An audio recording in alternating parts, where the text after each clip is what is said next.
ගෞරවනීය අපේ හාමුදුරන් වහන්සේලාගෙන් අපේ මවලුතුමාගෙන් ඒ වගේම වේදිකාවේ ඉන්න ගාල්ල දිස්ත්‍රික්ක අපේ පක්ෂ සංවිධායක නලින් හේවගේ සහෝදරයා හුස්මට හුස්මක් පරිසර සංවිධානය නියෝජනය කරමින් මේ අවස්ථාවට සහභාගී වෙලා ඉන්න අපේ චමින්ද සහෝදරයා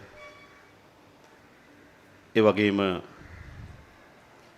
ප්‍රේමවර්ධන කපුගේ සොහොයුරා ජාතික විද්වත් සංවිධානයේ ආචාර්ය අපේ චමින්ද සොහොයුරා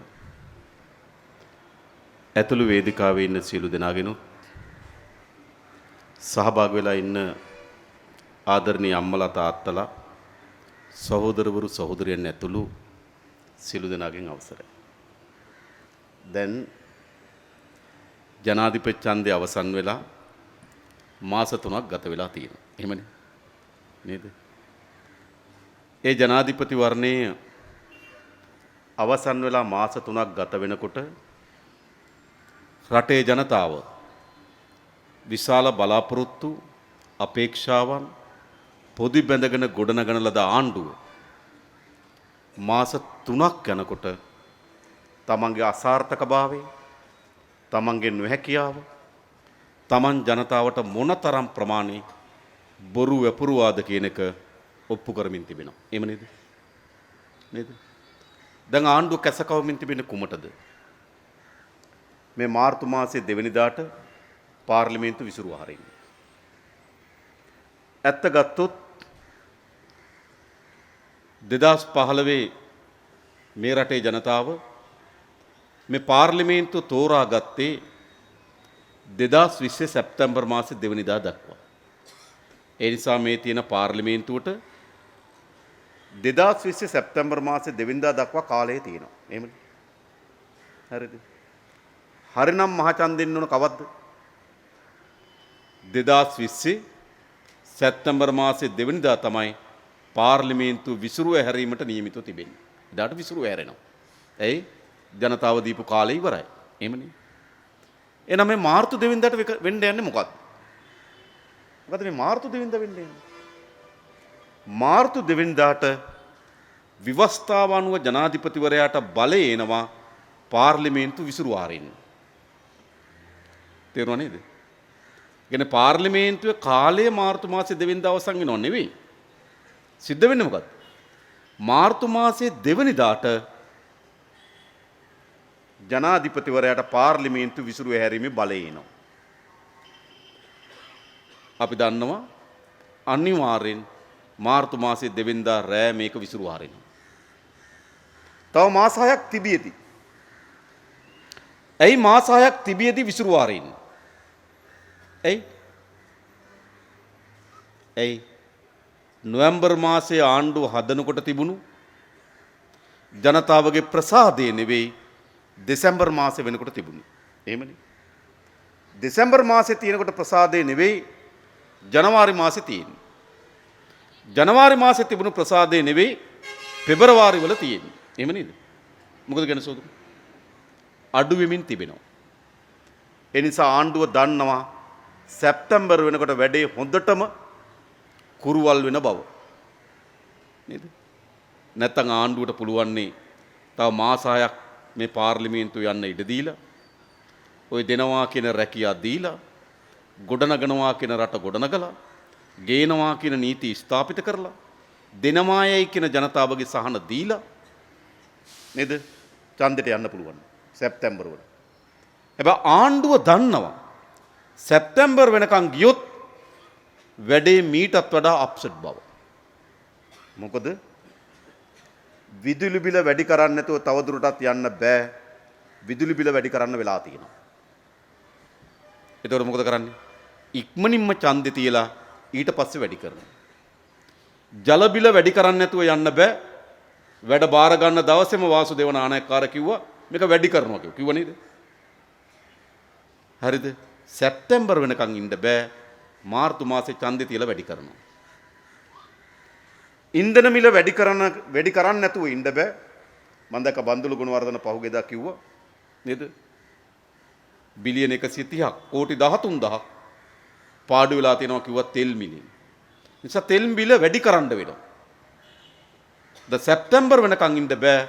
මාර්තු මාසයේ ඡන්දය තියලා වැඩි කරනවා. තේරුණාද? බදු අනිවාර්යෙන් වැඩි කරනවා.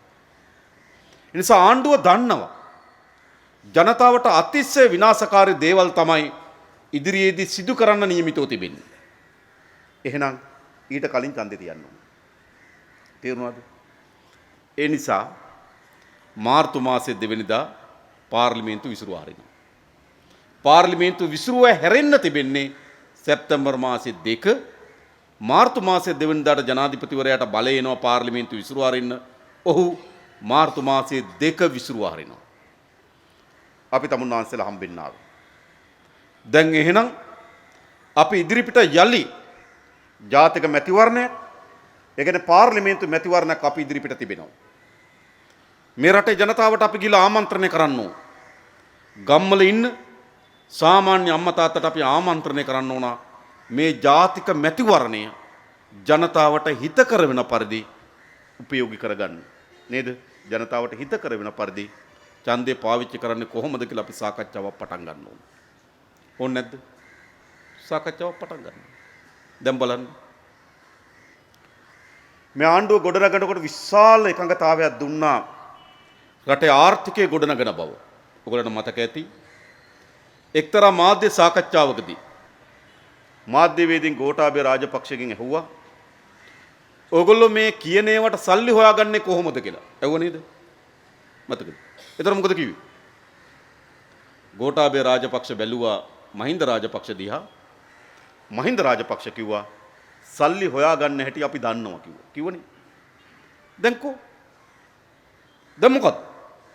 දැන් ඉන්දියාව හමුවට ගිහිල්ලා කියනවා අනේ අපිට ණය ගෙවා ගන්න එක අවුරුදු 3කටවත් කල් දාලා දෙන්න බැරිද කියලා.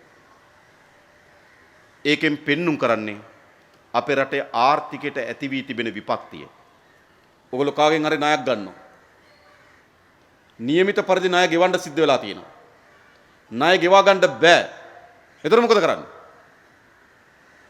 අර ණය දීපු කෙනා ගාවට ගිහිල්ලා කියනවා අනේ මට තව මාසයක් දෙකක්වත් කල් දෙන්න බැරිද? ඒකෙන් කියන්නේ මොකක්ද? ආර්ථිකය හොඳටම නට්ටම් වෙලා. ඒකනේ. ණයක් ගෙවා ගන්න බැරි තරමට නට්ටම් වෙලා. අවුරුදු 71ක් මේ පාලකයන් අපේ රට පාලනය කරලා රටක ආර්ථිකයට විය හැකි සියලුම පන්නේ විපත්ති වලට අපේ ආර්ථිකය හිර කරලා ඉවරයි. ඒකේ ප්‍රධානතම ප්‍රශ්නේ ණය අර්බුදය. මේ අවුරුද්දේ අපි ගෙවිය යුතු ණය පොලි වාරිකය රුපියල් බිලියන 1700යි. ඒ කියන්නේ රුපියල් කෝටි 1,70,000යි. කෝටියේ ඒවා මත තියන්න. රුපියල් කෝටියේ ඒවා 1,70,000යි. සමහර සහෝදරයෝ අපිට කියන සහෝදරයා ඔය ලක්ෂ වලින් කියනවනම් හොඳයි ජනතාවට තේරෙනව මදි කියලා. මේ වගේ ඉලක්කම් ලක්ෂ වලින් කියන්න බෑ. නේද? මේ කොහොම ලක්ෂ වලින් කියන්නේ? කෝටි 1,70,000යි මේ අවුරුද්දේ ණය වාරිකය. මුල හිතා ගන්න මං කියනද මේකේ ප්‍රමාණය ගැන. හම්බන්තොට වරායත්, නොරොච්චුලේ බලාගාරයත්, දකුණු අධිවේගී මාර්ගයත්, මත්තල ගුවන්තොට පොළත්, කටුනායක අධිවේගී මාර්ගයත්. එන හම්බන්තොට වරාය, මත්තල ගුවන්තොට පොළ, දකුණු අධිවේගී මාර්ගය, කටුනායක අධිවේගී මාර්ගය, නොරොච්චුලේ බලාගාරය. මේ පහම හදන්න ගියේ කෝටි 42,500යි. එහි පහ හදන්න ගියේ කෝටි 42,500යි. ඔය තමයි ප්‍රධානම ව්‍යාපෘති පහ. හැබැයි මේ අවුරුද්දේ ණය පොලි වාරිකය කෝටි 1,70,000යි. මත තබා ගන්න. මේක ගෙවන්න බෑ. මේක ගෙවන්න බෑ. ඒ නිසා තමයි අගමැතිවරයා ඉන්දියාවට ගිහිල්ලා ඉන්දියානු අගමැතිවරයා මුණ ගැසිලා කියන්නේ මොකද්ද? අනේ අපිට ණය ගෙවා ගන්න බෑ. අවුරුදු 3ක්වත් අපිට කල් දෙනවද? ඉන්දියාව හාමල්ලි කියයිද? නෑ. මොකද කියන්නේ? රයිට් අපි කල් දෙන්න. හැබැයි අපිට මත්තල ගුවන්තොට පොළ ඕනේ හොඳේ. එහෙමනේ. අපි කල් දෙන්න. අපිට සාම්පූර් බලාගාරය හදන්න ඉඩ දෙන්න ඕන හොඳේ. අපි කල් දෙන්න. අපිට නැගෙනහිර ජැටිය ඕන හොඳේ කොළඹ වරායේ සහතිකයි. මේක තමයි සිද්ධ වෙන්නේ. නිසා රටේ සූරීත්වය රටක ජාතිය අයිතිය රඳා පවතින්නේ වේදිකාවේ කියන ප්‍රකාශවල නෙවෙයි අපේ ආර්ථිකය මොනතරම් ප්‍රමාණයට ශක්තිමත් පවත්වාගෙන යන්න පුළුවන් වුණාද බැරිද කියන සාධකය. එනිසා විශාල ගැඹුරුතම ආර්ථික අර්බුදයකට අපේ රට හෙළලා තිබෙනවා. දැන් මොකද සිද්ධ වෙලා තිබෙන්නේ? ඔයගොල්ලෝ දන්නවා 2016 ජනවාරි මාසේ 1 වෙනිදාත් 2020 ජනවාරි මාසේ 1 වෙනිදාත් ඒ අවුරුදු 4 ඇතුළත රාජ්‍ය සේවයෙන් විශ්‍රාම ගිහපු අයට විශාල අසාධාරණයක් වෙලා තිබෙනවා. ඒක අසාධාරණයි. නේද? ඒ අවුරුදු 4 ඇතුළත විශ්‍රාම ගියපු අයට විශ්‍රාම ප්‍රදාන සහතිකය ලබා දෙනකොට ඒ සහතිකය ලිව්ව මොකද්ද? මෙන්න විශ්‍රාම යනකොට ඔයාගේ වැටුප 2020 ජනවාරි මාසේ 1 වෙනිදා ඉඳන් ඔයාගේ වැටුප මේකයි කියලා. ඒක ලියලා දුන්නේ. අපි දැන් බලන එකට නඩුවක් දාන්න. ඒ කියන්නේ විශ්‍රාම වැටුප 2020 ජනවාරි මාසේ 1 වෙනිදා ඉඳන් ඕගොල්ලන්ට හිමි වැටුප මේකයි කියලා විශ්‍රාම වැටුප් ලබන අයගේ ප්‍රධාන සහතිකය ලිව්වා. පෞගේ දෙසැම්බර් මාසේ 10 වෙනිදා චක්‍ර ලේඛනයක් ගැහුවා මේ විශ්‍රාම වැටුප ජනවාරි මාසේ ඉඳන් දෙනවා කියලා. මොකද උනේ? ජනවාරි මාසේ 20 වෙනිදා ගැසට් එකක් ගහලා කිව්වා ඒක නතර කරනවා කිව්වා. විශ්‍රාමිකයන්ට ලැබී යුතු අතිශය සාධාරණ දීමනාව නතර කරා. ඡන්දයක් කට උඩ තියාගෙන. විධායක සේනයේ නිලධාරීන්ට රුපියල් 15000ක දීමනාවක් දෙනවා කියලා කිව්වා. නතර කරා. ඡන්දයක් කට උඩ තියාගෙන. අපේ රාජ්‍ය සේවයේ විශාල වැටුප් විෂමතාවයක් නිර්මාණය වෙලා තිබෙනවා. විශාල වැටුප් විෂමතාවයක්.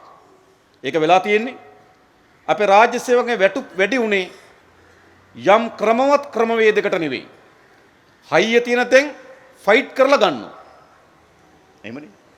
සෞඛ්‍ය සේවය ෆයිට් කරලා ගන්නවා. දුම්රිය සේවය ෆයිට් කරලා ගන්නවා. හැබැයි මිනිඳුරු සේවය ෆයිට් කරාට දෙන්නේ නැහැ. ඒ නිසා මේ නිසා සිද්ධ වෙලා තියෙන දේ තමයි මොකද්ද? වැටුප් අතර විශාල විෂමතාවයක් නිර්මාණය වෙලා තිබෙනවා. මේ පිළිබඳ වෘත්තීය සමිති කාලයක් තිස්සේ අරගල කරා. අන්නේ වැටුප් විෂමතාව ඉවත් කිරීම සඳහා මේ ජනවාරි මාසයේ එකඟතාවයට ආවා රණුග්ගේ කොමිසම වාර්තා වාරාව. ඒ අනුව රුපියල් 3000 සිට 27000 දක්වා වැටුප් වැඩිවීමක් විය යුතු තිබුණ රාජ්‍ය සේවකයන්ට. මොකද කරේ? නතර කරා. මාර්තු මාසයේ ඡන්ද තියාගෙන ඒකත් නතර කරා. ඒ විතරක් නෙවෙයි බොහෝ ශේස්ත්‍රවල ඒ ශේස්ත්‍ර මට්ටමින් අවධානය යොමු කරලා තිබෙනවා අතිකාල කප්පාදු කරන්න. අපි දන්නවා රාජ්‍ය සේවක වැටුප් තියෙන කොහෙද? තමන්ගේ ලැබෙන වැටුප එක්ක නිවාස ණයක් අරගෙන එක්ක අම්මා තාත්තට බෙහෙත් තරන් ගන්න ණයක් අරගෙන ඒක දරුවට උගන්වන්න ණයක් අරගෙන වැටුප ලැබෙන්නේ නැහැ. ඒ වෙනට උන් ජීවත් වෙන අතිකාලවලින් මොකද කරේ? විශාල ශේස්ත්‍ර ගණනාවක තෝරාගෙන අතිකාල කප්පාදු කරනවා. මාර්තු මාසයේ ඡන්දයක් තියාගෙන. පොහොර මොකද සිද්ධ වෙලා තිබෙන්නේ? ආණ්ඩුව කියන්නේ නිකම් පොහොර ලබා දෙනවා කියලා. පොහොර අපේ රට ආනයන කරන ප්‍රධාන සමාගම් තිබෙනවා. ඒ සමාගම් වලට සල්ලි ගෙවන්න බැරි වෙලා තිබෙනවා. සමාගම් වලට සල්ලි දෙන්නේ නැතුව සමාගම් පොහොර ගේන්නේ නැති වෙලා තිබෙනවා. පොහොර ගේන්නේ නැතුව අද විශේෂම තේ වගාවට නේද? සාමාන්‍ය කුඹුරු වගාව ගත්තොත් මම මහ කන්නේ දැන් මාර්තු නේද? අප්‍රේල් වගේ පටන් ගන්න. ඒවට පොඩ්ඩක් කාලේ තියෙනවා. නමුත් තේ වගාව කියන්නේ වාර්ෂිකව හැමදාමත් නේද? එක එක වත්තේ එක එක කාලෙට පොහොර දානවා. ඒකනේ සිද්ධ වෙලා තියෙන්නේ. මොකද වෙලා තිබෙන්නේ? අද පොහොරට ලබා දෙන්න බැරි වී තිබෙනවා. ආණ්ඩුව ඉදිරිපත් කළා කෝ විශාල බදු සහනයක් දෙනවා කියලා. හැබැයි මොකද වෙලා තිබෙන්නේ? ජනතාවගේ අත්‍යවශ්‍ය භාණ්ඩ සියලු දේ හාල් එළවලු නේද? ඇතුළු අත්‍යවශ්‍ය භාණ්ඩ සියල්ල මොකද වෙලා තිබෙන්නේ? මිල ඉහළ ගිහින් තිබෙනවා. හාල් ප්‍රශ්නේ ගත්තොත් ආණ්ඩුවට මේක පාලනය කරගන්න බැරි වෙලා තිබෙනවා. අපේ රටේ හාල් හිගයක් තියෙනවද? සාමාන්‍යයෙන් භාණ්ඩ මිල ඉහළ යනවා හිගයක් ඇති වෙනකොට. හාල් හිගද? කඩේට ගියොත් හාල් පෝලින් තියෙනවා. නෑ හාල් හිග නෑ. හාල් තියෙනවා හාල් ගණන්. සාමාන්‍යයෙන් අපි දන්නව නේද? අර වියලි කාලෙට පොල් මිල ඉහළ යනවා. ඒක පොල් හිගයක් තියෙන කාලෙට. හැබැයි අද අපේ රටේ හාල් හිගයක් නෑ. හැබැයි හාල් මිල ඉහළ යනවා. වී සහල් බවට පරිවර්තනය කරලා පාරිභෝගිකයන්ට සහල් ලබා දීම සඳහා යාන්ත්‍රණය ශක්තිමත් කරගන්න බැරි තරමටම මේ පාලකයෝ දුර්වලයි. ආර්ථික වියකේ සියලුම පන්නේ අර්බුදයන්ට මුහුණ දෙමින් තිබෙනවා. ඒ නිසා මොකද වෙන්නේ? නොවැම්බර් මාසයේ 16 වෙනිදා මේ රටේ ජනතාව ඡන්දේ පාවිච්චි කරා නම් යම් ආර්ථික ප්‍රතිලාභයක්, ආර්ථික සංවර්ධනයක්, ආර්ථික සහනයක් වෙනුවෙන් ඡන්දේ පාවිච්චි කරා නම් ඒ ජනතාව මොකද කියන්නේ? ව්‍යාපාරිකව ඡන්දේ පාවිච්චි කරා නම් බිස්නස් වැඩි වෙයි කියලා. වැඩි වුණාද කියලා අහන්න? නෑ. නේද? පොදු ජනතාව ඡන්දේ පාවිච්චි කරා නම් බහඬ මිල අඩු වෙයි කියලා. අඩු වුණාද? අහලා බලන්න. නෑ. ඒ නිසා ආර්ථිකයේ විශාලතම අර්බුදය අද ජනතාවට විශාල පීඩාවක් ඇති කරමින් තිබෙනවා. ඒ නිසා නොවැම්බර් මාසයේ 16 ආර්ථිකය පිළිබඳ යම් සහනයක් බලාපොරොත්තු වෙන ආණ්ඩුවක් ඇදුවා නම් ඒ ජනතාවගේ විශාල කලකිරීමක් මේ ආණ්ඩුව කරේ ඇති වෙලා තිබෙනවා. නේද? එඳ නොවැම්බර් මාසෙට වඩා ඒ ජනතාව අද ඈත් වෙලා තිබෙනවා. ඒ වගේම තව විශාල ලෙස මේ ආණ්ඩුව හඬනගපු එකක් තමයි ගොඩනගන්න කලින් විශාල දේශප්‍රේමීත්වයේ ආණ්ඩුවක් කිව්වා. අපේ රට ඉන්දියාව, ඇමරිකාව අපේ රට ජාතික සම්පත් ගිලගනිමින් තිබෙනවා. ඉන්දියාව සහ ඇමරිකාව අපේ රට ස්වෛරීත්වය අහිමි කරන, අපේ රට ස්වාධීනත්වය අහිමි කරන ඉතාමත් විනාශකාරී ගිවිසුම් වලට මේ ආණ්ඩුව අවතීර්ණ වෙමින් තිබෙනවා. පැවති ආණ්ඩුව. ඒ නිසා දේශප්‍රේමීත්වයෙන් ඔද පැමිණි ආණ්ඩුවක් ලෙස මේ ආණ්ඩුව ගෙනාවට බලයට ආවා. ඒ නිසා තමයි කිව්වේ නේද? මොනවා නැතක් රටක් ඕනනේ කිව්වනේ. මොනවා නැතත් රටක් ඕන. කණ්ඩ නැතත් රටක් ඕන. දැන් එහෙම ඡන්ද දීපු ජනතාවගේ ප්‍රාර්ථනාව මොකද්ද තිබුණේ? ඇමරිකානු ඉන්දියානු ආර්ථික දේශපාලන යුද්ධමය වමනාවන්ට යටත් නොවන රාජ්‍යයක් ගොඩනගයි කියලා බලාපොරොත්තු වෙමින් තිබුණා. එමෙ හිතුවනේ. ඇමරිකානු ඉන්දියානු ආර්ථික වමනාවටත්, ඇමරිකානු ඉන්දියානු දේශපාලන වමනාවත්, ඇමරිකානු ඉන්දියානු යුද්ධමය වමනාවටත් යටත් නොවන රාජ්‍යයක් ගොඩනගාවි කියලා කල්පනා කරා. ගොඩනගලා තියෙනවා. මත තබා ගන්න. මේ ආණ්ඩු ගෙනාවේ ඇමරිකාව සහ ඉන්දියාව. ඇයි? රනිල් නරක නිසාද? රනිල් නරක නිසාද? නෑ, රනිල් හොඳයි. රනිල් හොඳයි කිව්වම මොන ඔය කෑල්ල කපලා වෙනම ගන්න ඉඩ තියෙනවා. හොඳයි. මං කිව්වේ ඇමරිකාවට හොඳයි. අපි දන්නා මේ දවස්වල මාධ්‍යවල සෙල්ලම. නේද? ඇමරිකාවට ගොඩක් හොඳයි. රනිල් වික්‍රමසිංහ ඇමරිකාවටත් වඩා වැඩියෙන් ඇමරිකන් කාරයෙක්. ඇමරිකාව එකක් කරන්න කිව්වොත් රනිල් දෙකක් කරලා දෙනවා. ඒ જાතිය මෑන්. හැබැයි මොකද උනේ? ඇමරිකානු ඉන්දියානු ආර්ථික සහ යුද සැලසුම් රනිල් මොනතරම් ඇමරිකන් ඒජන්තෙක් වුණත් රනිල්ට කරගන්න බැරි වුණා. එයි රනිල් නරක නිසාද ඇමරිකාවට? නෑ, රනිල් හොඳයි. රනිල්ට කරගන්න බෑ. එයි රනිල් කරන්න ගියොත් දකුණේ එන විරෝධය වැඩි. රනිල් මොනතරම් කැමති වුණත් රනිල්ට මේක කරගන්න බැරි වුණා. ඒ රනිල් දේශප්‍රේමියෙක් නිසා නෙමෙයි. රනිල් ඕනෑවටත් වඩා වැඩි රනිල්ගේ ආර්ථික දේශපාලන වමනාව ඇමරිකානු ඉන්දියානු දේශපාලන ආර්ථික න්‍යාය පත්‍රයත් එක්ක ගැටගැහිලා තිබුණත් රනිල්ට ඒවා කරගන්න බැරි වුණා. උදාහරණ කීපයක් මම කියන්නම්. MCC ගිවිසුම. MCC ගිවිසුම සාකච්ඡා කරන්න පටන් ගත්තේ 2016. අවුරුදු 4ක් සාකච්ඡා කරා රනිල්ට අත්සන් කරගන්න බැරි වුණා. අකමැති නිසාද? බැරි නිසා. විරෝධය වැඩි. එමනේ. සෝෆා ගිවිසුම. සෝෆා ගිවිසුම සාකච්ඡා කරේ 2017. අවුරුදු 3ක් ගිහිල්ලා සෝෆා ගිවිසුම අත්සන් කරගන්න බැරි වුණා. නැගිනිර ජැටිය ඉන්දියාවට දෙනවා කියලා එකඟ වුණේ. බලයට ආපු විගසම. හැබැයි බලයෙන් යනකම් කොළඹ නැගිනිර ජැටිය ඉන්දියාවට දී ගන්න බැරි වුණා. මත්තල ගුවන්තොටුපළ ඉන්දියාවට දෙනවා කියලා එකඟ වුණේ. හම්බන්තොට වරාය චීනට ලබා දීපු දවස් ඉඳන් ඉන්දියාවට පොරොන්දුවක් දුන්නා මත්තල ගුවන්තොටුපළ දෙන බව. දී ගන්න බැරි වුණා. සාම්පූර් බලාගාරය. ඒ සාම්පූර් බලාගාරය නිකන් නෙවෙයි ආවේ. නොරොච්චොලේ බලාගාරය ඉදිකිරීම සඳහා ටෙන්ඩර් කැඳෙව්වා. ඒ ටෙන්ඩර් කැඳෙවනකොට ටෙන්ඩරෙන් තේරුණේ ඉන්දියානු NPC කියන සමාගම. මහින්ද රාජපක්ෂ මහත්තයා කරපු දේ තමයි ඉන්දියානු සමාගමට මේක දෙන්නේ නැතුව චීන සමාගමට දුන්නා. මේකට ඉන්දියාවේ හිත අප්සෙට් ගියා. තරහා වුණා. ඊට පස්සේ මොකද කරේ? ටෙන්ඩර් කැඳවීමකින් තොරව සාම්පූර් වල බලාගාරයක් හදන්න ඉන්දියානු NPC සමාගමට මහින්ද රාජපක්ෂ මහත්තයා දුන්නා. 2014 දුන්නේ 13 හැබැයි 2013 සාම්පූර් බලාගාරයක් හදන්න මහින්ද රාජපක්ෂ ඉන්දියාවට එකඟ වුණත් රනිල්ගේ ආණ්ඩුවෙන් මුල්ගලවත් තියාගන්න බැරි වුණා. ඒ දුර්වලයි. රනිල් අකමැති නිසා නෙවෙයි. කැබිනට් පත්‍රිකා කීපයක් දැම්ම ඕක හදන්න. බැරි වුණා. කියන්නේ මොකද්ද? ඇමරිකානු ඉන්දියානු මොනතරම් වමනාවක් තිබ්බත් රනිල් වික්‍රමසිංහට ඒ වැඩේ කරගන්න බැරි වුණා. රනිල් කරපු එකක් හම්බන්තොට වරාය වික්කා, දෙක ඇමරිකාවත් එක්ක එක්සා ගිවිසුම අත්සන් කරා. ඇමරිකාවත් එක්ක එක්සා ගිවිසුම අත්සන් කරන්න අවස්ථාව ලැබුණේ මොකක් නිසාද? එක්සා ගිවිසුමෙන් කියන්නේ අපේ රට ඕනෑම වෙලාවකදී අපේ රටේ ඇමරිකන් හමුදාවට අපේ රටේ ගුවනත් ගොඩබිමත් මුහුදත් පාවිච්චි කරන්න අපි එකඟයි. ගුවන් හමුදාවට උඩින් එන්න පුළුවන්. නාවික හමුදාවට මුහුදින් එන්න පුළුවන්. මේ දෙගොල්ලගේ පාබල හමුදාවට ගොඩබිමට එන්න පුළුවන්. ඒ විතරක් නෙමෙයි. ඒන හමුදාවට ඉන්ධන, ආහාර, ජලය ලබා දෙන්න අපි බැඳිලා ඉන්නවා. ඊළඟ ඒන හමුදාවට අවශ්‍ය වෙන sannivedana පහසුකම් දෙන්න අපි බැඳිලා ඉන්නවා. ඉතාමත් විනාශකාරී ගිවිසුමක්.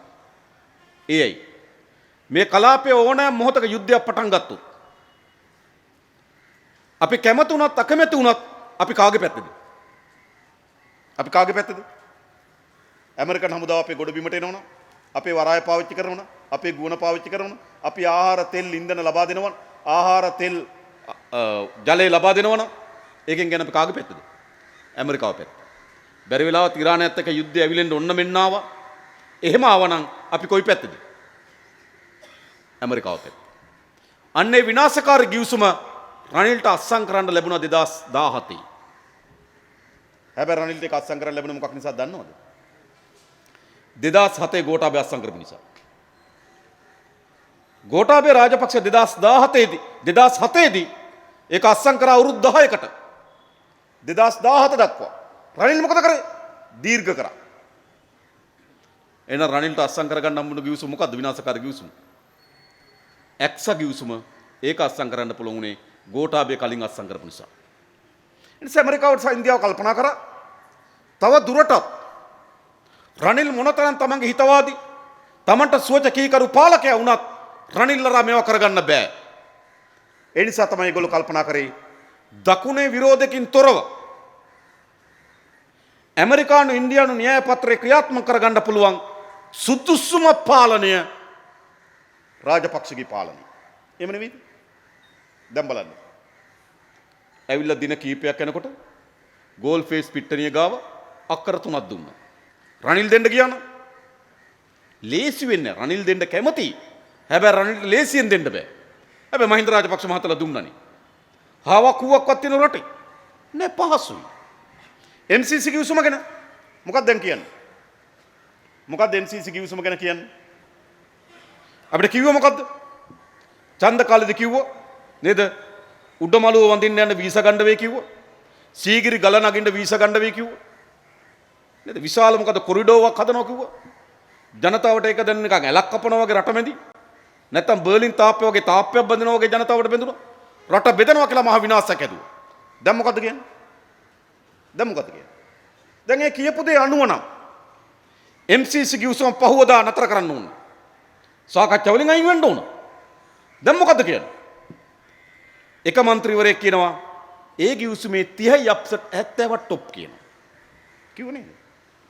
තව කෙනෙක් කියනවා මන්දකේ සේමසිංහ කියන മന്ത്രിවරයා කියනවා ජනාධිපතිවරයා සෝ අගමැතිවරයා කවදාවත් මේකට විරුද්ධ වචනයක් කිව්වේ නැහැ කියනවා. හරි. තව මහාචාර්යවරයෙක් කියනවා රජරට විශ්වවිද්‍යාලේ අපි කියන ඒවා ගැනම අහන්න බෑ ජනාධිපතිවරයා. ඒ කියන්නේ එයා විශාල MCC එකට විරුද්ධව කතා කරපිනේ. එයා කියනවා අපි කියන ඒවාම අහන්න බෑ ජනාධිපතිවරයා. තව අපේ ස්වාමීන් වහන්සේ නමක් කියන මොකද්ද? ලංකාවේ විශාල ඩොලර් හිගයක් තියෙනවා. ඩොලර් ඕන වෙලා තියෙනවා. ගෝඨාභය කියන මොකද්ද? මොකද ගෝඨාභය කියන්නේ? මේක එහෙමම බෑ අධ්‍යයනය කරන්න ඕන කියනවා. ගෝඨාභය අධ්‍යයනය කරන්න ඕන කියනකොට ඇමරිකාව කියනවා අලුත් ආණ්ඩුවට අපි අධ්‍යයනය කරන්න කාලයක් දෙනවා කියනවා. නිකම්ම වෙනවද? ඇමරිකාවට ඒක හිතනවා ගෝඨාභයට මේක හිතෙනවා. මෙහෙම වෙනවද? ගෝඨාභයට අධ්‍යයනය කරන්න ඕන කියලා ඇමරිකාවට හිතනවා අධ්‍යයනය කරන්න කාලයක් දෙන්න ඕන කියලා. නිකම්ම වෙනවද? නෑ එකට. ඊට පස්සේ අධ්‍යයනය කරන්න කමිටුවක් දැම්මා. කවුද? කොළඹ විශ්වවිද්‍යාලයේ ආර්ථික විද්‍යාව පිළිබඳ ආචාර්ය ලලිතසිර ගුණරුවන්ගේ ප්‍රධානත්වයෙන් කමිටුවක් දැම්මා. ලලිතසිර ගුණරුවන් කියන්නේ මගේත් මිත්‍රයෙක්. දන්නෝ ඒගොල්ලෝ. කමිටුවක් දැම්මා යාගේ ප්‍රධානත්වයෙන්. හරිද? මම පහුගියදා පාර්ලිමේන්තුවේ ඇහුවා මේ කමිටුවට අධ්‍යයනය කරන්න කොච්චර කාලයක් දීලා තියෙනවද කියලා. කොච්චර කිව්වද? කොච්චර කාලයක්ද? මාස 4ක්. ඒ කියන්නේ ජනවාරි, පෙබරවාරි, මාර්තු, අප්‍රේල් 25 ඡන්දෙන් පස්සේ.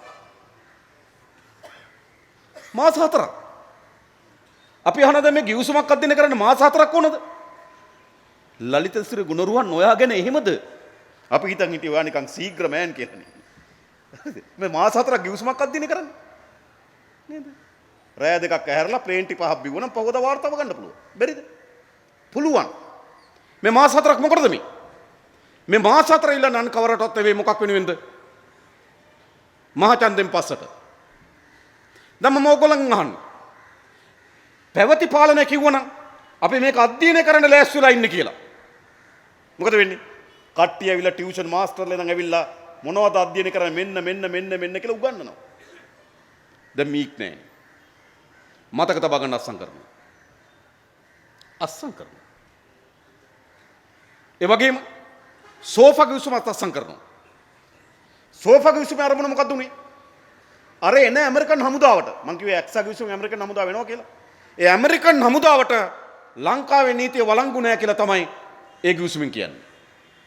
ඒ හමුදාව මේ වාහනයක හැප්පුවොත් ඩ්‍රයිවිං කරන් ගිහිල්ලා අපේ පොලිසිය මාත්‍ර ගිහලා පොතේ ලියන්නවත් අයිතියක් නැහැ. ඒගොල්ලන්ගේ නීතියට යටත් කියන්නේ. තේරුණාද? ඔකත් අත්සන් කරනවා.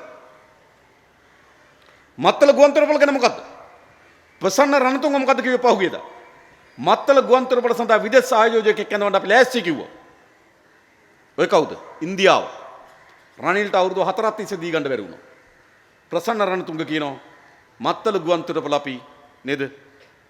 කළමනාකරණය සඳහා විදේශ ආයෝජකයෙක් කියනවා ඔය ඉන්දියාව එක්ක ඉන්දියානු සමාගම එක්ක වෙන රටක ලියාපදිංචි කරලාද ඉන්දියානු සමාගම සාතිකව තෙන්ට ඉන්නේ. කොහේද ප්‍රේමිත? අක්කර තුන දෙන ගෝල් ෆේස් පිටිය ගාව. කෝ? ජාතික සම්පත් රැක ගැනීම සඳහා ගෙන අපු ආණ්ඩු. ගෝල් මෙතන ලේක් හවුස් එක ගාව. ලේක් හවුස් එක ඉදිරි පිට. අක්කර 6ක ඉඩම දැන් දෙන්න සැලසුම් කරලා තිබෙනවා. කො දේශ ප්‍රේමිතය. එනිසා මතක තබා ගන්න. ඉන්දියානු ඇමරිකානු ආර්ථික සහ දේශපාලන යුද්ධමය උවමනාවන් දකුණේ විරෝධකින් තොරව ඉදිරියට ගෙන යන තමයි මේ පාලනය ගොඩ නැගුවේ. එනිසා කවුරු හරි එදා දේශ ප්‍රේමිත්වය පිළිබඳව ඇමරිකානු ඉන්දියානු විරෝධයකට නේද? කණ්ඩ නැතත් රටවන කියලා කල්පනා කරලා හිටියනම් ජනතාව හොඳින් තේරුම් ගන්න මේගොල්ලෝ ඒ අය නෙවෙයි. මේගොල්ලෝ ඒගොල්ලන්ගේ උවමනාව වෙනුවෙන් බලයට ගෙන ආපු අය. ඒකත් අද එළිදරව් වෙමින් තිබෙනවා. MCC ගිවිසුම් පිළිබඳ සාකච්ඡාවෙන් එළිදරව් වෙමින් තිබෙන මේගොල්ලෝ කවුද කියන්නේ? ඉඩම් විකිණීමෙන් පවරමින් පෙන්눔 කරන කවුද මේ පාලකයෝ කියන්නේ? එනිසා හරි පැහැදිලි. මේ රටේ ස්වාධීනත්වය වෙනුවෙන් අපේ ජාතික සම්පත් අපේ උපන් දරු පරම්පරාවට ආරක්ෂා කරලා දෙන්න ඕන කියලා කල්පනා කරනවා. අපේ ආර්ථිකයේ ඉතුරු වී තිබෙන හපය ඇමරිකානු ඉන්දියානු ආර්ථික වමනාවන්ට යටත් කරගන්න ඒකට එරෙහිව කල්පනා කරන කවුරු හරි ඉන්නවා නම් දැන් මේ ආණ්ඩුවෙන් ඈත් වෙන්න කාලය ඇවිල්ලා තියෙනවා. මාස 3ක් යනකොට. ඔයගොල්ලෝ හිතන්න. ජනාධිපති ඡන්ද ඉවර වෙලා ඒ උණුසුම මැකෙන්න කලින් කට උඩ මහා ඡන්දය තියාගෙන මෙහෙමනම් ඇසිරෙන්නේ. මහා ඡන්දයෙන් පස්සේ කොහොම කරයිද? ඒ නිසා අද මේ රටේ දේශප්‍රේමී ජනතාවට අපේ රටේ ජාතික සම්පත් බහුජාතික සමාගම වලට පවරනවට එරෙහිව ජනතාවට අපේ රටේ ආර්ථිකයේ ඉතා වැදගත් ස්ථාන ඉතා විනාශකාරී ගිවිසුම් වලින් යටපත් කරනට විරුද්ධය. අද එකතු වෙන්න ඕන මධ්‍යස්ථාන බවට පත් වෙලා තිබෙන්නේ ජාතික ජනබලවේගයේ දේශපාලන මධ්‍යස්ථානය විතරයි මතක තබා ගන්න. අපිට වගකීමක් තියෙනවා. මේ රට පිළිබඳ අකලංක ආදරයක් සහ අකලංක භක්තියක් අපි ගාව තිබෙනවා. අපි ව්‍යාජ දේශප්‍රේමීන් නෙවෙයි. හැබැයි ඉතා කෙටි කාලයක් ඇතුළත මේ ව්‍යාජ දේශප්‍රේමීන්ගේ සලුපිලි අපි ඉදිරියේම අද නිර්වත් වෙමින් තිබෙනවා. ඊළඟ මේගොල්ලෝ බලය ගන්න හදපු ප්‍රධාන සාධකය මොකද්ද? ප්‍රධාන සාධකය තමයි මුස්ලිම් විරෝධයක් නිර්මාණය කර අපේ රටේ. හැදුවේ නැද්ද? හැදුවා. ජාති අනතුරේ කිව්වා. 2050 වෙනකොට මුස්ලිම් ජනගහනය වැඩි වෙලා සිංහල ජනගහනය අඩු වෙනවා කිව්වා. මොනවද නොකිව්වේ ඒ කාලේ? වඳ ඇඳුම් තියනවා කිව්වා. දැන් එතකොට නොවැම්බර් මාසේ 16 වෙනිදා වෙනකොට වඳ ඇඳුම් විකිණලා ඉවරද? කිව්ව දේවල්. වඳ ආහාර තියනවා කිව්වා. වඳ බෙහෙත් තියනවා කිව්වා. කිව්වේ නැද්ද? විශාල විරෝධයක් නිර්මාණය කරා. ඒ නිර්මාණය කරලා මොකද කිව්වේ? ජනාධිපතිවරණ වේදිකාවෙන් මොකද කිව්වේ? මේ මුස්ලිම් විනාශකාරී ජාතිවාද ඒජන්තයන් රිසාඩ් බදුද්දීන් අත්අඩංගුවට ගන්නව හිරේ දානවා කිව්වා. දැන් මොකද කියන්නේ? රිසාඩ් බදුද්දීන් කියනවා පුළුවන් නම් මව දාපන් කියලා. කිව්වනේ මම දැක ඊයේ පෙරේදත් කිව්වා. හරිද? දැන් ආවේ මොකටද? රිසාඩ්ව හිරේ දාන්න. දැන් රිසාඩ් මොකද කියන්නේ? පුළුවන් නම් මව දාපන් කියනවා. ඊට පස්සේ මොකද්ද? මුස්ලිම් නේද? ආගම උගන්වන මර්ධසා පාසල් වහනවා කිව්වා. මේක තමයි මූලධර්මවාදීන් හැදෙන්න කිව්වා. මේක තමයි සාමාන්‍ය අධ්‍යාපනය අත්තරලා මෙතන තමයි ඇවිල්ලා තියෙන කිව්වා. මේක තමයි සහරාන්ලගේ මේ සහරාන්ලා හදන ප්‍රධානම තැන මර්ධසා පාසල් කිව්වා. අපිට ගම මොකද්ද? ඡන්දෙ දෙන්න මර්ධසා පාසල් වහනවා කිව්වා. ඊයේ පෙරේද මහින්ද මහත්තයා මොකද කිව්වේ? මර්ධසා පාසල් ලියාපදිංචි කරනවා කිව්වා. කිව්වනේ. ඉතින් කොහොද? අපිට ගම නැගෙනහිර විශ්වවිද්‍යාලය. ඒක සරියා විශ්වවිද්‍යාලයක් කිව්වා. ඒක මූලධර්මවාදී තෝතැන්න කිව්වා. බලයට අවිලා සරියා විශ්වවිද්‍යාලය වහනවා කිව්වා. අද මොකද කියන්නේ? නෑ ඒක ඉතා හොඳින් හොඳ ඩිප්ලෝමා දෙන ආයතන බවට පත් කරනවා. දැන් මොකද්ද මේ කියන්නේ? දැන් ජාතිවාදයේ විශ්ව එහෙමනේ. ඊළඟ මොකද්ද කිව්වේ? සාෆි කියලා දොස්තර කෙනෙක් ඉන්නවා කිව්වා. 8000 සත්කම් කරලා දෙනවා කිව්වා. 4000 වඳ සත්කම් කිව්වා. ආපුවට හිරේ දානවා කිව්වා. කිව්වේ නැද්ද? දැන් මොකද වෙලා තියෙන්නේ? දැන් සාෆිට දොස්තරකම දෙන්න තීන්දුව කරලා. මොකද්ද මේ කියන්නේ? ඊට පස්සේ මොකද්ද? නේද? ඊට පස්සේ මොකද්ද කිව්වේ? ඊට පස්සේ අපේ රටේ සිංහල භාෂාව විතරයි ජාති ගීය කියන්නේ. වෙන වෙන භාෂා වලින් කියන්න බෑ. ඉන්දියාවේ විශාල භාෂාවන් තියෙනවා. හැබැයි ඉන්දියාවේ ගොඩක් භාෂා තිබ්බට එක භාෂාවෙන් කියන්නේ. අපේ රටේ භාෂාවන් දෙකක් තියලා මොකද දෙමළෙන් ජාති ගීය කියන කියලා කිව්වා. හැබැයි මහින්ද මහත්තයා එදා මේ ළඟදී කියනවා නෑ දෙමළෙන් විතර ජාතික ගීය කියන අපි කිසි තීන්දුවක් කරන්නේ නෑ කිව්වා. මොකද්ද මේ? ඊට පස්සේ නැගෙනහිර වෙන මුස්ලිම් පාලන හදනවා කිව්වා. ඒක අපේ රටේ නීතියට යටත් නෑ කිව්වා. වෙනම බලයක් හැටියට කටයුතු කරනවා කිව්වා. පොලිසිය ඉස්සරහ යන්න හෙල්මට් නැතුව කිව්වා. වෙන අයට එහෙ මුකුත් කරන්න බෑ කිව්වා. ඒ නිසා මේ නැගෙනහිර මුස්ලිම් බලයක් නිර්මාණය වෙමින් තිනවා මේක කඩනවා කිව්වා. කිව්වනේ. කියපු කෙනා ඊයේ සයින්ද මාර්දු වලට නගර සභාවක් දෙනවා. මොකද්ද මේ? දැන් මං අහනවා තමුන්නාන්සලා. මේ රටේ නැවත පාහන්න බැරි තරමට සිංහල මුස්ලිම් විරෝධයක් නිර්මාණය කරා. සිංහල ජනය ඇතුලේ මුස්ලිම් ජනය අතර එක වෛරයක්, සැකයක්, ක්‍රෝධයක් නිර්මාණය කරා. මුස්ලිම් ජනය ඇතුලේ සිංහල ජනතාව කරේ සැකයක්, වෛරයක්, ක්‍රෝධයක් නිර්මාණය කරා. මොකක් වෙනුවෙන්ද? ඡන්ද ගන්න. ජාතිවාදේ වැපුරුවා. අද මොකද කියන්නේ? ඒකේ පරස්පරය. මත තබා ගන්න. ජාතිවාදී උපයෝග කරගන්න පුළුවන් බලය ගන්න, බලය කරන්න බෑ ජාතිවාදී. බලය හසුරවන්න බෑ ජාතිවාදී. ඒකද ඔප්පෙමින් තිබෙනවා. එදා මේ කතාවලට මේ දකුණේ විශේෂම දකුණේ සිංහල ජනතාව කල්පනා කරා. ජාතිය බේරගන්න, ආගම් බේරගන්න මාර නායකයෙක් ඇවිල්ලා තිබෙනවා. මුස්ලිම් ආක්‍රමණයට එරෙහිව, මුස්ලිම් ජාතිවාදයට එරෙහිව හඬ නගන්න පුළුවන්, ඒකත් එක්ක හැප්පෙන්න පුළුවන් නායකයෙක් ගෙනල්ලා තිනවා කියලා කිව්වා. අද මොකද වෙමින් තිබෙන්නේ? අද මොකද වෙමින් තිබෙන්නේ? ඒ කියපු ඒවට පටහැනිව පරස්පරවද කටයුතු කරමින් තිබෙනවා. ඒ නිසා අපේ ජනතාව ඉල්ලා හිටින්නේ. අපේ රටේ අනාගතය රඳා පවතින්නේ එක ජනතාවක් කෙරෙහි තව ජනතාවක් සැකේ, අවිශ්වාස, ක්‍රෝධය අවුස්සලා එනකොට ගන්න තත්ත්වයට නිර්මාණය කළා නෙවෙයි. අපේ රටේ අනාගතය රඳා පවතින්නේ සියලු ජනතාව අතර ජාතික සමගිය නිර්මාණය කිරීමෙන් පමණක් කියන එක අද ඔප්පු වෙමින් තිබෙනවා. ඒක අපේ දේශපාලනය. දැන් බලන්න. කියපු දේ නෙවෙයි කරමින් තිබෙන්නේ. ඒ නිසා සිංහල ජාතිය බේරා ගැනීමෙන් නේද ඔදවඩලා කණ්ඩායමක් ඉස්සරහට ආවනම් එයා ටිකක් අප්සෙට් එකේ ඉන්නේ. මම දකින මේ දවස්වල සමාජ දාලවල යනවා නේද? මෙන්න මෙහෙට නගර සභාවක් දීලා කෝ අපේ රතන හාමුදුරුවනේ කියලා යනවා. මම දැක්ක යනවා. කෝ දැන් අපේ හාමුදුරුවෝ කියලා යනවා. කෝ සියලු දෙනාගේ හරිද? ඔය ජාතිවාදී වපුරු සියලු දෙනාගේ කටවල් වලට මැහුම් ගහලා වහගෙන ඉන්න තරමටම ආණ්ඩුව අනිත් පැත්තට හැරිලා තියෙනවා. මේක වෙලා තියෙනවා. දැන් කෝ ඒ ජාතිවාදී වපුරු නායකයෝ කෝ ඒ ජාතිවාදී කියමන් ඒ කිසිවක් නැතුව නේද ඊට පරස්පරව කටයුතු කරමින් තිබෙනවා. එනිසා ඒ ජනතාවත් අපි ආමන්ත්‍රණය කරන්න ඕන ගිහින්.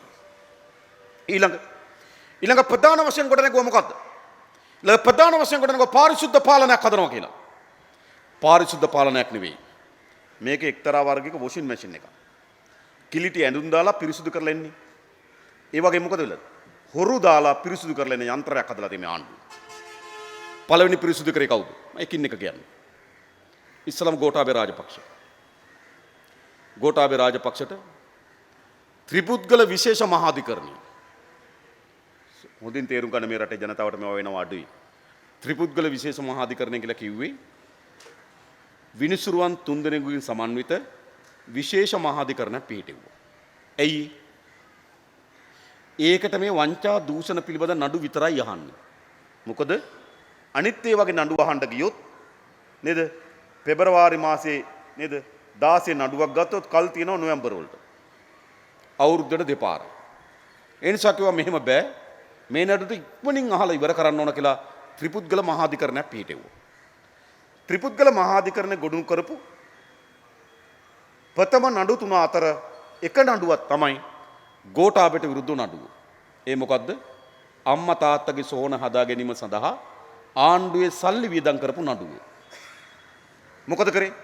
වංගු ගැහුව ගොඩක්. ඉස්සලා ගිහිලා කිව්වා මේ නඩුව අහන්න බෑ කියලා නඩුවක් දැම්ම ශ්‍රේෂ්ඨාධිකරණය. ඒක සැලකියුතු කාලයක් අහලා කිව්වා නෑ මේ නඩුව මේකේ අහන්න පුළුවන් කිව්වා.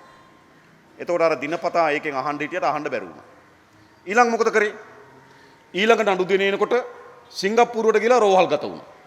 රෝහල්ගත වෙලා කිව්වා හදිසි අසනීප තත්වයක් නඩුවට එන්න බෑ කිව්වා.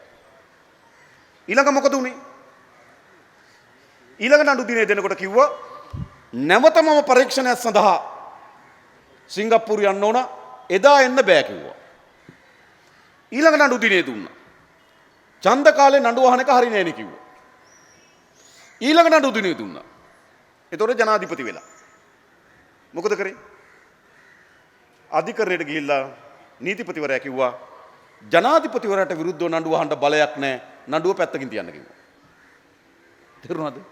එහෙමයි යා නඩ. ඒ වොෂින් මැෂින් එකේ යාගේ නඩුව බේරගත්තු විදිය. ඊළඟ තව කෙනෙක් අපේ රටේ ආණ්ඩුවට එන්න ඕන ධනය පෞද්ගලික සමාගමක් අත පැවරීම වෙනුවෙන් නැවන් ගාඩ් එක වෙනුවෙන් එහි අයිතිකරුවාට උසාවියෙන් නියෝග නිකුත් කරලා තිබුණා. එයත් මොකද කරේ? හදිසිය අසනීප වෙලා සිංගප්පූරුවට පැන්නා. වැන්ලා උසාවිය මොකද කරේ? එන්න කිව්වට ආවේ නැහැ. පහුගිය දවස්වල ආවා. දවස් කීපයක් රිමාන්ඩ් බාරේ හිටියා. රිමාන්ඩ් එකට ගියා. රිමාන්ඩ් එකට ගිහිල්ලා අසනීප වෙලා බන්ධනාගාරේ රෝහලට ගියා. දැන් එළියේ. නේද? වංචා දූෂණ පිරිසුදු කිරීමේ වොෂින් මැෂින් එක. ඊළඟ උදයංග වීරතුංග මහින්ද මහතාගේ ඥාති සොහුරා. ඇත්තගත්තොත් උදයංග වීරතුංග තමයි මිග් ප්‍රහාරක ගනුදෙනු සිද්ධ වෙනකොට රුසියාවේ තානාපතිවරයා. ඔහු තමයි මේ ගනුදෙනුවේ අතරමැදි හැටියට කටයුතු කරේ. ඔහුගෙන් කට උත්තරයක් ගන්න නැතුව නඩුව ඉස්සරහට යන්න බැරුව තිබ්බා. අවුරුදු 4ක් කට්ටි පැන හිටියා. ජාත්‍යන්තර රතුවරන්තු නිකුත් කරා. උදයංග වීරතුංග ආවේ නැහැ. ගෝඨාභය රාජපක්ෂ මහත්මයාගේ ඥාති සොහුරා. ආවේ නැහැ. මොකද කරේ? ඊ ආවා. ඊ ඇවිල්ලා CID එකට බාර වුණා.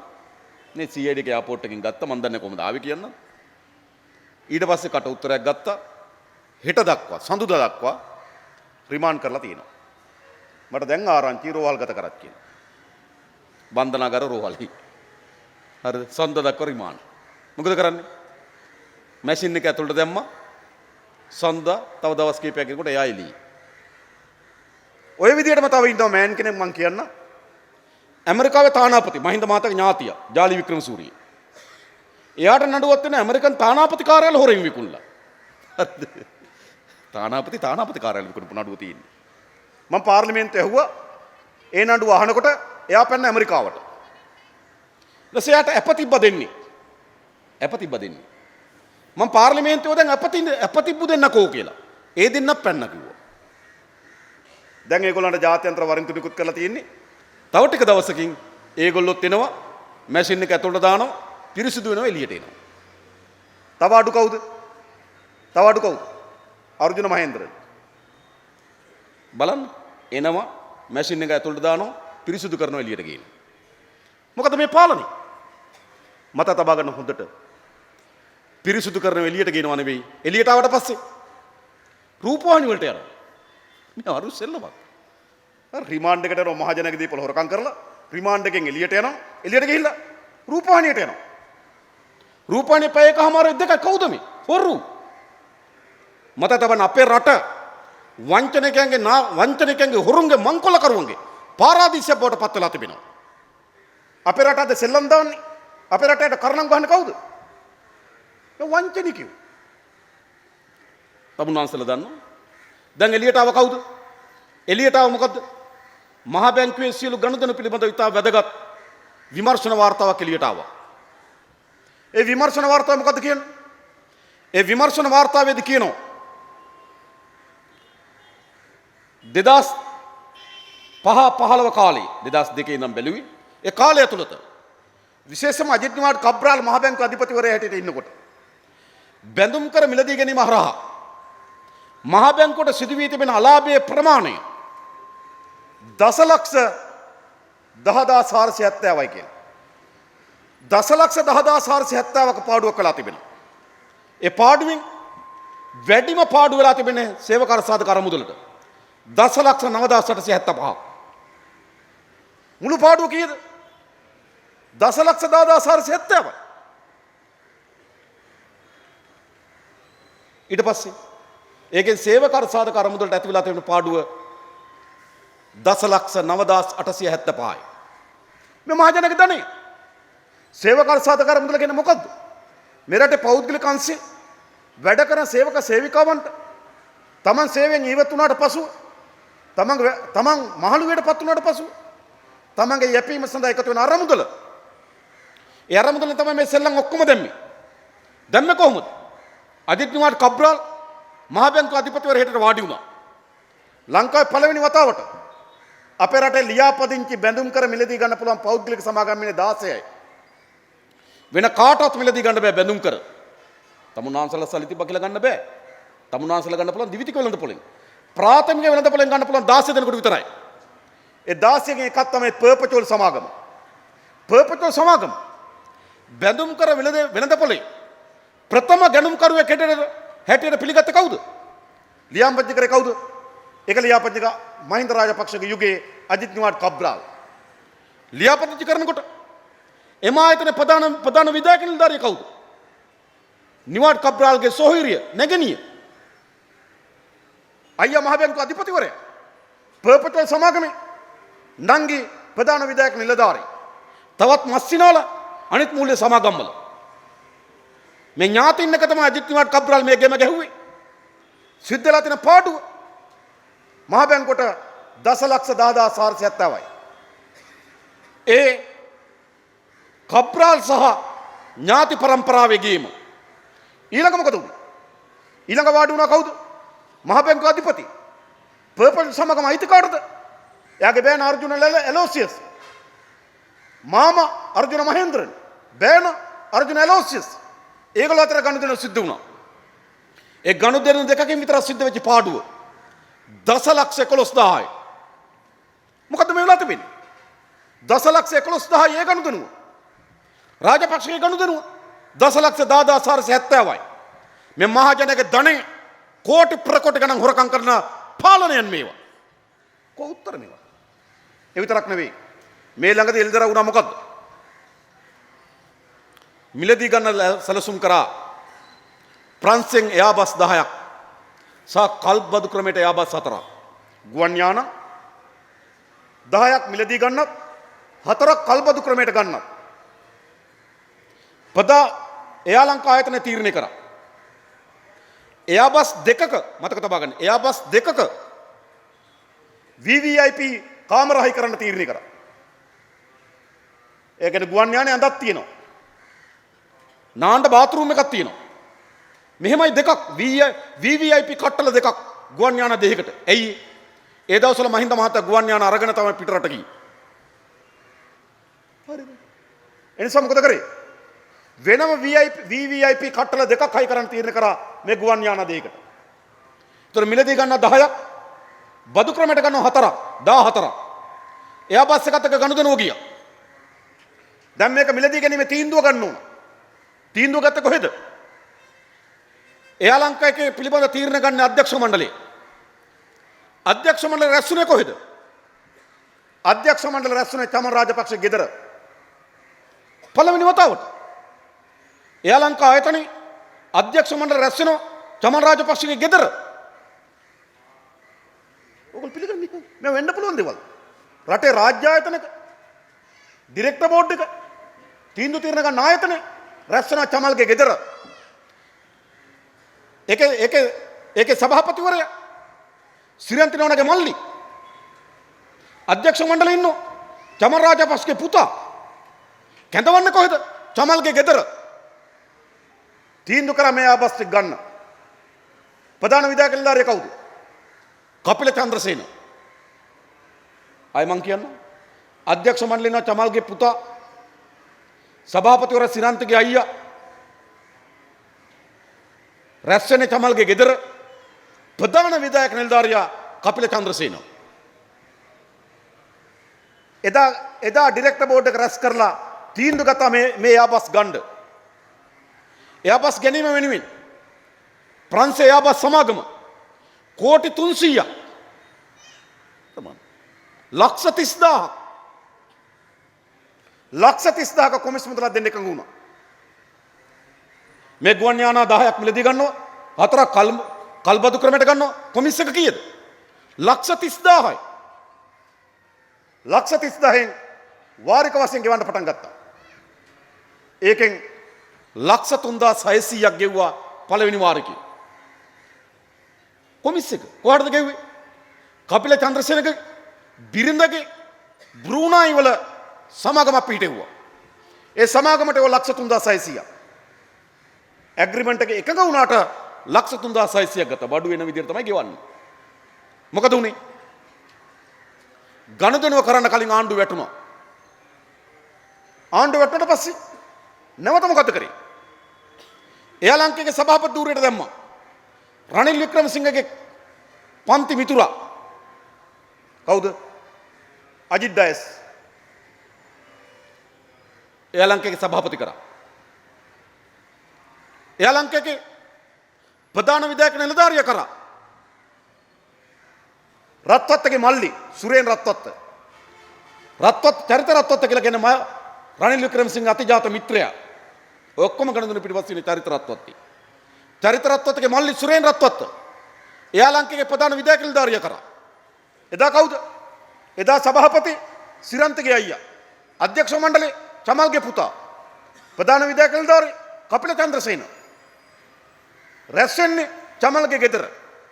ඊට පස්සේ එයා ලංකේ කවුද? සභාපති අජිත් ඩයස් රනිල්ගේ පන්ති මිතුරා. ප්‍රධාන විධායක නිලධාරියා කවුද? සුරේන් රත්වත්ත. චරිත රත්වත්තගේ මල්ලි. දාලා මොකද කරේ? තීරණය කරා අර ගිවිසුම අවලංගු කරන්න. අර මිලදී ගත්ත එක අවලංගු කරන්න තීරණය කරා. අවලංගු කරන්න කීයක් කිව්වද? අවලංගු කරන්න කිව්වා ඩොලර් මිලියන 108ක්. ඒ කියන්නේ අපි මිලදී ගන්න ගහපු ගිවිසුම අවලංගු කරන්න කිව්වා ඩොලර් මිලියන 108ක්. ඒ කියන්නේ රුපියල් මිලියන 10440ක්. 19440ක්. ආසන වශයෙන් ගත්තොත් රුපියල් මිලියන 20000ක්. ඒ කියන්නේ ලක්ෂ දෙකක්. මොකක් වෙනුවෙන්ද? ගිවිසුම කැන්සල් කරන්න. තමුන්වහන්සේලා ගහනවා මේ පාලකයෝ කවුද? එයා ලංකා බස් මිලදී ගන්න කොමිස් එක ගන්නවා. ලක්ෂ 30000ක්. අවලංගු කරන්න ගෙවනවා. ලක්ෂ දෙකක්. මේ පාලකයෝද? මේ රටේ ජනතාවගේ මේ රටේ ආර්ථිකයේ සමස්ත ධනය සූරගෙන කන පරපුටු කණ්ඩායමක් මේ පාලකයෝ. කපිල චන්ද්‍රසේන ඔයගොල්ලන්ට මතකයි. අර දින 52 කුමන්ත්‍රකාරී ආණ්ඩුව ආවා. මොකද කරේ මහින්ද මහත්තයා? කපිල චන්ද්‍රසේන ආයගෙනල්ලා එයා ලංකේගේ සභාපති කරා. හරිද? ඒ තරම් මිත්‍රයා. දැන් තමුන්නාන්සලා හිතනවද මේ ලක්ෂ 30000 කොමිස් එක ගත්තේ කපිල චන්ද්‍රසේන විතරයි කියලා? හිතනවද? නෑ. ඒවා බෙදුනා. ඒ විශ්වාසයට තමයි මහින්ද මහත්තයා ආපහු අර දින 52 තාවකාලික ආණ්ඩුවේ එයා ලංකේගේ සභාපති කරන්නේ කපිල චන්ද්‍රසේන. ඒ කපිල චන්ද්‍රසේන තමයි දැන් අත්අඩංගුවට ගත්තේ. වොෂින් මැෂින් එකට දැම්මේ. දැන් කපිල චන්ද්‍රසේන මොකද්ද කියන්නේ කට උත්තරේ? අනේ නෝනාගේ ගිණුමට සල්ලි දාලා කවුද කියන්න දන්නේ නැලු. භූතයෙක් වෙන්නද? මොනවද කියන්නේ? ඉතින් තමුන්නාන්සලා මේ පාලකයෝ ඕනද? මහජනක දන කෝටි ප්‍රකෝටි ගණන් හොරකම් කරපු නාස්ති කරන පාලක කණ්ඩායම ගොඩනැගිලා තිබෙනවා. දැන් තමුන්නාන්සලා දැක පහුගියද පාර්ලිමේන්තුවේ එළිදරව් වුණා පැවති ආණ්ඩුව තමන්ගේ වාහන මිලදී ගැනීම සඳහා ලක්ෂ 28000ක් වැය කරලා තියෙන බව. ලක්ෂ 28000ක්. මම ඇහුවාම ඒ වාහන ටික වෙන්දේසි කරලා රටට වැඩක් ගමු නේද කියලා. නෑ ඕගොල්ලෝ ආණ්ඩුව රැක්කේ. ඕගොල්ලෝ කෑ ගැහුවේ නැහැ කාලේ. මතක තබා ගන්න. එදා මේ මිලදී ගන්න හැම වාහනයකට විරුද්ධව හඬ නැංගුවේ ජනතා විමුක්ති පෙරමුණ විතරයි ඇතුලේ. ඔය කෑ ගහපු ජොන්ස්ටන් පුළුවන් නම් ඒ අවුරුදු පාට පාර්ලිමේන්තුව කරපු එක කතාවක් පෙන්වන්න කියලා. පාර්ලිමේන්තුවට ඇවිල්ලා තියෙන දවස් 7-8 තිබුණා. ඒ අය. හරිද? ඒ විතරක් නෙවෙයි ගිය ආණ්ඩුව. ඒ කියන්නේ මහින්ද මහත්තයාගේ 2010 15 ආණ්ඩුව. ඇමතිවරුන්ට විතරක් නෙවෙයි වාහන മന്ത്രിවරුන්ටත් දුන්නා.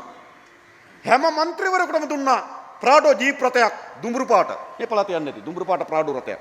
තෙල් ගැහුවේ දිසාපති කාර්යාලයේ. මෙහෙමයි මහජනයා දනේ. කෝටි ප්‍රකෝටි ගණන් නාස්ති කරන, හොරකම් කරන, හොරු ආරක්ෂා කරන පාලනයක් ගොඩනැගිලා තිබෙනවා.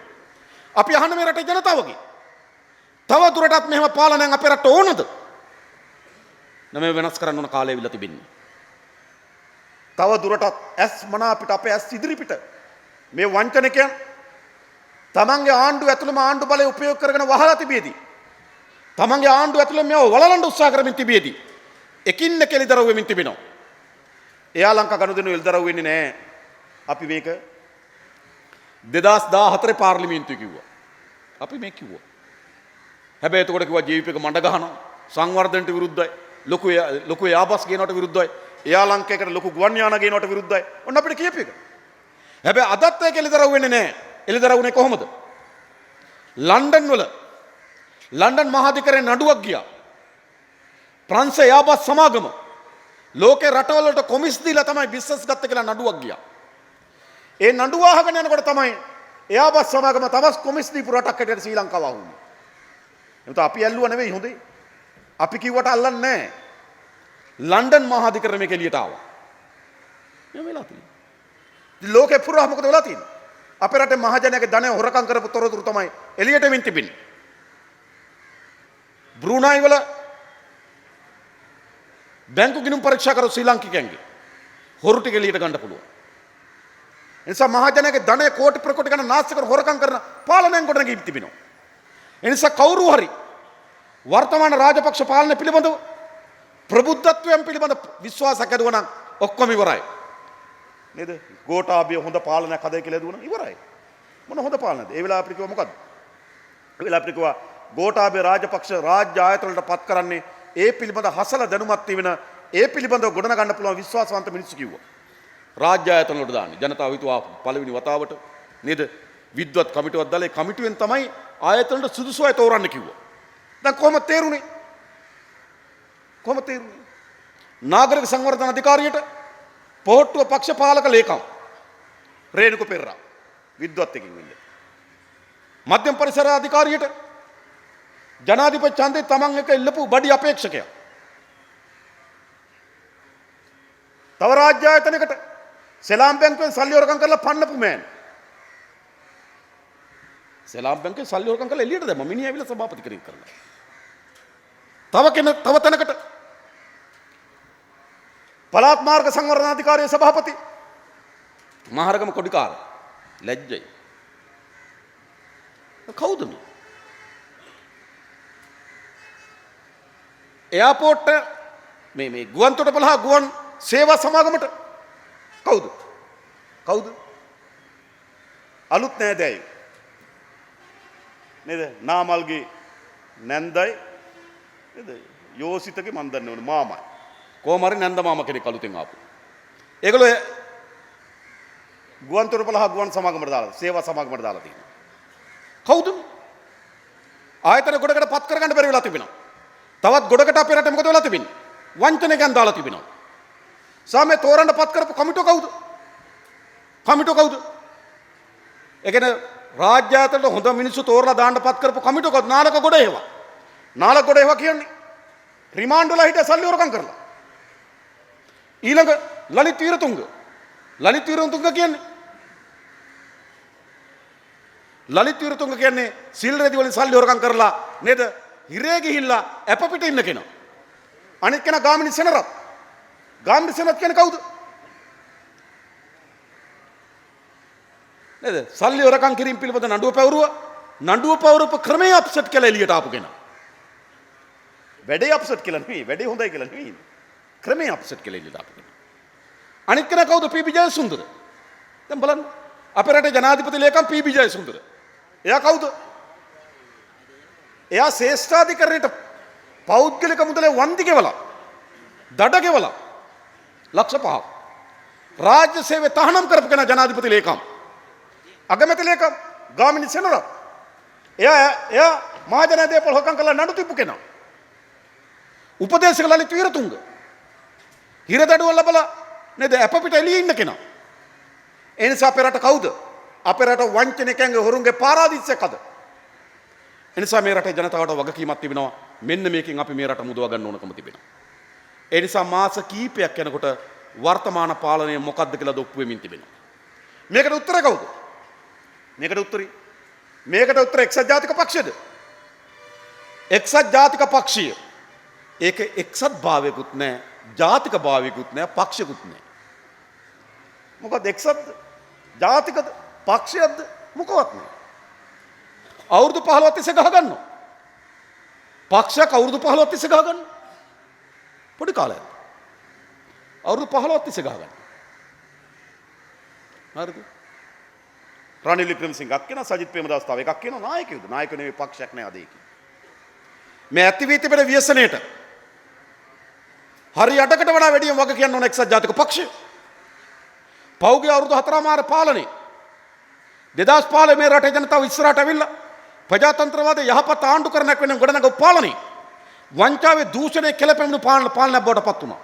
මහජනක දේපල කෝටි ප්‍රකෝටි ගණන් නාස්ති කරන පාලනයක් බවට පත් වුණා. දිගු කාලීන ආර්ථික සැලැස්මක් වෙනුවට විකිණීම තමන්ගේ එකම ආර්ථික ප්‍රතිපත්තිය බවට පත් කරගත්තා. විනාශකාරී පාලනයක් ගොඩනැගුවා. ඒ නිසා තවදුරටත් මේ යන දේශපාලන ගමනට එරෙහිව එක්සත් ජාතික පක්ෂෙට ඉඩක් නැහැ. ඒක අවසන්. අපි එක්සත් ජාතික පක්ෂයකට දැන් ආරාධනා කරන්න ඕනේ. දැන් මහින්ද මහත්තයා කෑ ගහනවා 3න් 2ක් ගන්නවා කියලා 3න් 2ක් ගන්න බෑ. හැබැයි 2010 එතුමා කිව්වා 3න් 2ක් ගන්නවා කියලා 3න් 2ක් ගන්න බැරි වුණා. 2010 3න් 2 හදාගත්තේ කොහොමද? එක්සත් ජාතික පක්ෂයෙන් පාර්ලිමේන්තුවට 20 දෙනෙක් මහින්ද මහත්තයා ගාවට ගියා. මේ සැරේත් මොකද වෙන්න පුළුවන්? දැනුත් ඔය ගොඩක් අය යන්න ඉන්නේ. මහින්ද මහත්තයා කියන එන්න එපා කියලා. ඇයි? නාම යෝජනා දෙන්න ඉඩ නැහැ. නේද? කාලේ ඉඩ තියනවද? පොරේ වැඩි. ඒ නිසා කියන්නේ ඕගොල්ලෝ ඒ පැත්තෙන් තරඟ වැදිලා මේ පැත්තට එන්න වජිර කියලා. එහෙම තමයි කියන්නේ. ඒ කියන්නේ ඒ පැත්තෙන් තරඟ වැදිලා මේ පැත්තට එන්න වජිර. ඒ කියන්නේ මොකක්ද මේ? ඕගොල්ලෝ තරඟ වැදිලා മന്ത്രി ධූරය අරගෙන එන්න.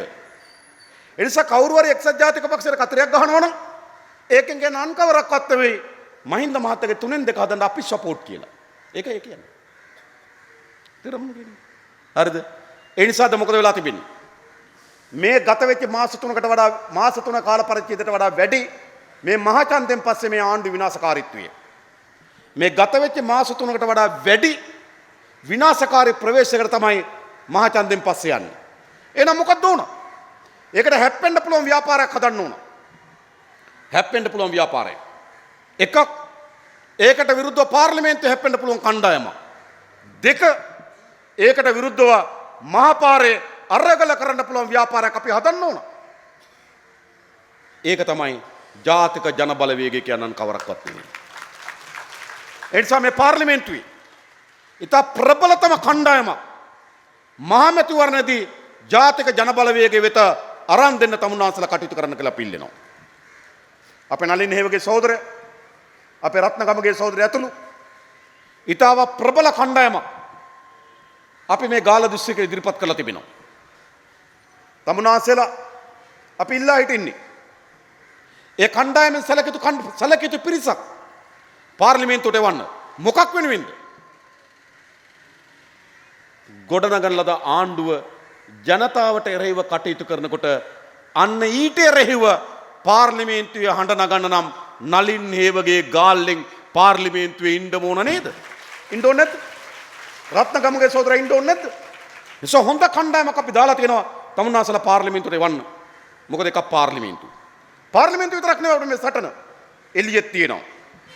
එක්සත් ජාතික පක්ෂය අවසන් හුස්ම පොදමින් එළමින් ඉන්නේ. අවසන් වෙමින් ඉන්නේ. ගහ ගන්නවා. ප්‍රෙස් මොකද්ද?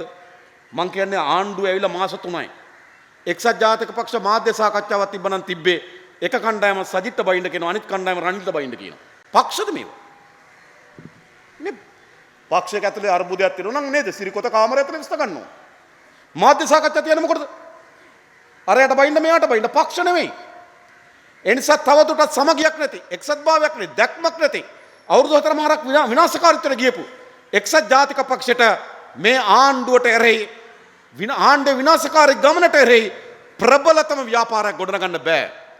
ඒ ගොඩනගන්න පුළුවන්කම තිබෙන්නේ ජාතික ජන බලවේගයට විතරයි. ඒ නිසා තමුන් වහන්සේලා මා දක්ක එක තැනක ලියලා තිබුණා. ජාතික ජන බලවේගයෙන් තව එක්කෙනෙක් වැඩියෙන් පාර්ලිමේන්තුවට ගියොත් හොරෙක් අඩු වෙනවා. දෙන්නෙක් වැඩියෙන් පාර්ලිමේන්තුවට ගියොත් හොරු දෙකක් අඩු වෙනවා. මොකද කියන්නේ? ඉතින් මේ පාර්ලිමේන්තුව සුද්ධ කරන්න ඕන. තමුන්නාසලා දන්න මේ පාර්ලිමේන්තුව මොකද්ද? පාර්ලිමේන්තුව කවුද ඉන්නේ? අද අපේ රටේ පාර්ලිමේන්තුව කියලා කියන්නේ වැලිකඩ බන්ධනාගාරයේ අනුරුවක්. ඇත්ත ගත්තොත් අනුරුවට වඩා නිකන් ස්තම්භය. ඒකෙන් තමයි වැලිකඩ බන්ධනාගාරේ පේන්නේ. කුඩු ව්‍යාපාරිකයෝ ඉන්න ඕන වැලිකඩ බන්ධනාගාරේ. කුඩු බීපු අය ඉන්න ඕන වැලිකඩ බන්ධනාගාරේ. කුඩු ව්‍යාපාරිකයෝ ඉන්නවා පාර්ලිමේන්තුවේ. නේද? හොර මත්පැන් විකුණපු අය ඉන්නවනම් වැලිකඩ බන්ධනාගාරේ. එතලෝල් ආනන කරන හොර මත්පැන් කම්මල්ලා ඉතියා ඉන්නවා පාර්ලිමේන්තුවේ. ගහක් දෙක කපු කෙනෙක් ඉන්නවනම් හිරගෙදර. මහා කැලෑව විනාශ කරපු අය ඉන්නවා පාර්ලිමේන්තුවේ. එහෙම නෙවෙයිද? කඩේකට පැනලා ලක්ෂයක් දෙකක් හොරකම් කරපු අය ඉන්නවනම් හිරගෙදර. මහජනක දන කෝටි ගණන් හොරකම් කරපු අය ඉන්නවා පාර්ලිමේන්තුවේ. අපේ රටේ නීති විරෝධී ගල්වල පවත්වාගෙන ගිහිල්ලා කවුරු හරි ඊවේ ඉන්නවනම් නේද? ගල්වල වල සිය ගණනක් පවත්වාගෙන ගිය අය පාර්ලිමේන්තුවේ ඉන්නවා. මොකද වෙලා තිබෙන්නේ? පාර්ලිමේන්තුව කියන්නේ මොකද්ද? අද වැලිකඩ හිරගෙදර. එහෙම නැත්නම් රටේ තියෙන හිරගෙවල් වල ප්‍රතිබිම්බය. ඒක පෙන්눔 කරන්නේ. ඒකට මාර්ගය පෙන්වන්නේ නේද? නිකන් පාර්ලිමේන්තුව. එනිසා මේ පාර්ලිමේන්තුව සුද්ධ කරන්න ඕන. බාර් අයිතිකාරයන්ගෙන්, අපරාධකරුවන්ගෙන්, වංචනිකයන්ගෙන් පිරිචි පාර්ලිමේන්තුවක් තිබෙනවා. තමුන්නාසලා මතක ඇතර දින 52. එහෙට පනිනවා මෙහෙට පනිනවා. විකිනෙනවා. මෙහා පාර්ලිමේන්තුව කොහොනද? කතානායක පුටුවට වතුර දානවා. පාර්ලිමේන්තු මන්ත්‍රීවරුන්ට පිරිස්කුඩු වලින් ගහනවා.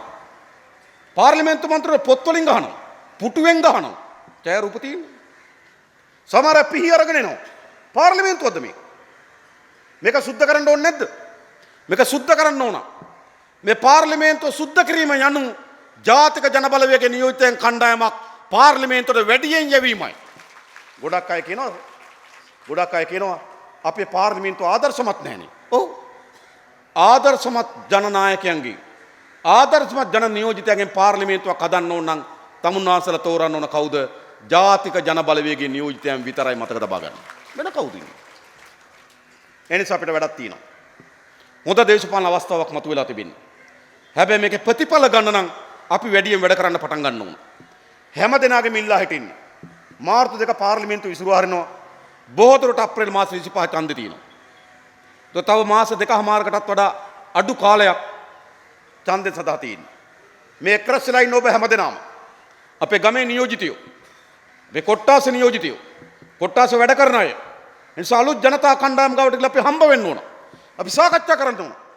මේ විනාශයට පත් වෙමින් තිබෙන රට අගාධය කරා ගෙන යමින් තිබෙන අපේ සමාජය මේට වඩා යහපත් දිශාවකට යොමු කරන්න නම් ජාතික ජනබලවේගයේ දේශපාලනය ශක්තිමත් කිරීමේ තීන්දුවක් අපි ගන්න ඕන කියලා ජනතාවගෙන් ආරාධනා කරන්න ඕන. අපි හැමදෙනාම යමු. හැමදෙනාම වෙනදාට වඩා වැඩ කරමු. වැඩ කරොත් සහතික වශයෙන් ඉතා හොඳ ජනතා බලයක් මේ පාර්ලිමේන්තු මැතිවරණදී අපිට අත්පත් කරගත හැකියි. ඒ තියෙන ඔබ අතේ. ජනාධිපති ඡන්දේ ප්‍රතිඵල ගණන් ගන්නවත් එපා. ඒවා අපි දන්නවා වෙන විදිය. හැබැයි ඒ ප්‍රතිඵලය නියත වශයෙන් සුබදායි ලෙස වෙනස් කළ හැකි මැතිවරණයක් බවට මේ මැතිවරණ අපිට පත් කරගත හැකියි. ඒ වෙනුවෙන් අපි හැමදෙනාම වැඩ කරමු. හැමදෙනාම වෙහෙසෙමු. හැමදෙනාම ඉදිරියටම කියලා ආරාධනා කරමින් මම නතර වෙනවා. බොහොම ස්තුතියි හැමදෙනාටම ජය වේවා කියලා ප්‍රාර්ථනා කරනවා.